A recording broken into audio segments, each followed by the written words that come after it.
इंसान करता है जो सरकार से सवाल नहीं पूछता है, मुझे ऐसा लगता है। तो आप ये देखिए कितनी ढीठ सरकार है ये।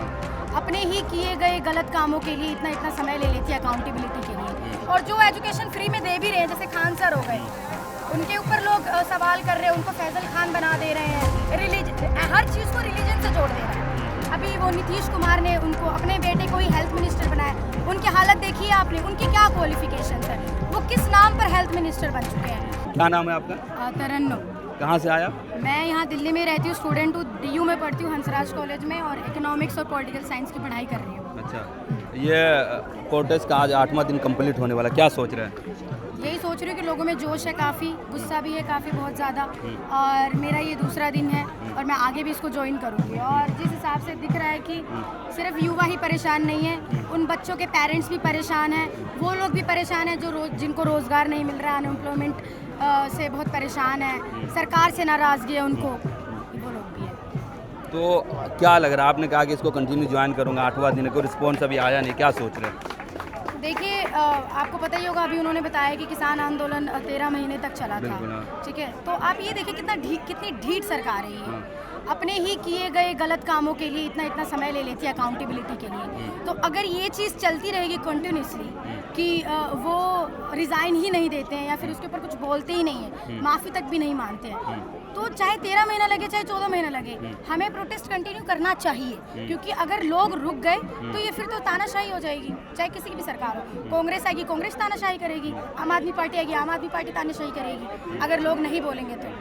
आप अकाउंटेबिलिटी की बात कर रहे हैं, वो तो ये कह रहे हैं कि दहशतगर्दों की बी टीम बैठी हुई है यहाँ।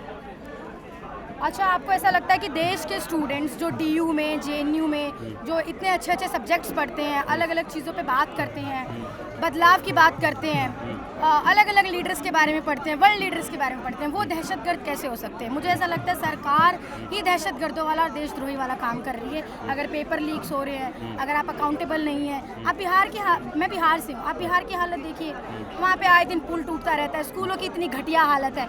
अभी वो नीतीश कुमार ने उनको अपने बेटे को ही हेल्थ मिनिस्टर बनाया, उनकी हालत देखी है आपने, उनकी क्या क्वालिफिकेशंस है, वो किस नाम पर हेल्थ मिनिस्टर बन चुके हैं। अभी UK में एक मिनिस्टर है, मुझे उनका नाम याद नहीं है, KEIR उनका कुछ नाम है, उन्होंने रेजिग्नेशन दे दिया खुद ब खुद उनकी परफॉर्मेंस की वजह से कि मैं अच्छा परफॉर्म नहीं कर रहा, इसलिए उन्होंने रेजिग्नेशन। हमारे देश में देखिए खुलेआम नीट का पेपर क्लियर हो रहा है, फिर भी शर्म नहीं आ रही है। हमारे देश के प्रधानमंत्री जी धर्मेंद्र प्रधान जी को कांग्रेचुलेट कर रहे हैं बर्थडे की, बर्थडे विश कर रहे हैं। तो ये मुझे लगता है कि ये बहुत गलत चीज़ हो रहा है स्टूडेंट्स के लिए, यूथ के लिए, और गवर्नमेंट को ऐसा नहीं करना चाहिए। बल्कि कुछ हिंदू संगठन के लोग तो ये भी आरोप लगा रहे हैं कि देश को खोखला करने की कोशिश कर रहे हैं ये लोग। नहीं, मैं यहाँ हिंदू मुस्लिम के बारे में कुछ नहीं जानती, हिंदू संगठन कुछ भी कहे, मुस्लिमों के संगठन कुछ भी कहे, मतलब जो बीजेपी सपोर्टर उसकी तरफ से आरोप तो मैं ये कहना चाहूँगी चाहे कोई भी हो, ठीक है, देश को खोखला वो हर इंसान करता है जो सरकार से सवाल नहीं पूछता है, मुझे ऐसा लगता है। क्योंकि आपका रिलीजन आपका है, दूसरे का रिलीजन दूसरे का है, आप अपने रिलीजन को अपने पास रखिए। लेकिन जब एजुकेशन की बात आती है तो अगर आप उस पर सवाल नहीं पूछ रहे, वहाँ पे आपका धर्म पहले आ रहा है, चाहे वो मुस्लिमों के लिए उनका अपना धर्म पहले आ रहा हो या फिर हिंदुओं के लिए उनका पहला धर्म आ रहा हो, अगर आप सवाल नहीं पूछ रहे एजुकेशन पे, तो देश को खोखला आप कर रहे हैं, ना कि यूथ और स्टूडेंट्स कर रही हैं। तो आप सवाल क्यों कर रहे हैं? मोदी जी तो कह रहे हैं कि पूरे देश में दंगा बज रहा था, सवाल किस चीज़ का कर रहे हैं आप? सवाल आप खुद देखिए, नीट का पेपर लीक हो गया, उस पर सवाल कर रहे हैं, लीक क्यों हुआ है? और 80 से ज़्यादा पेपर लीक्स हो चुके हैं, अभी महाराष्ट्र में रिसेंटली कोई पेपर लीक हुआ है, तो सवाल क्यों ना पूछा जाए गवर्नमेंट से, क्यों लीक हो रहे हैं, कौन लीक करवा रहा है, इनका माफिया कौन है?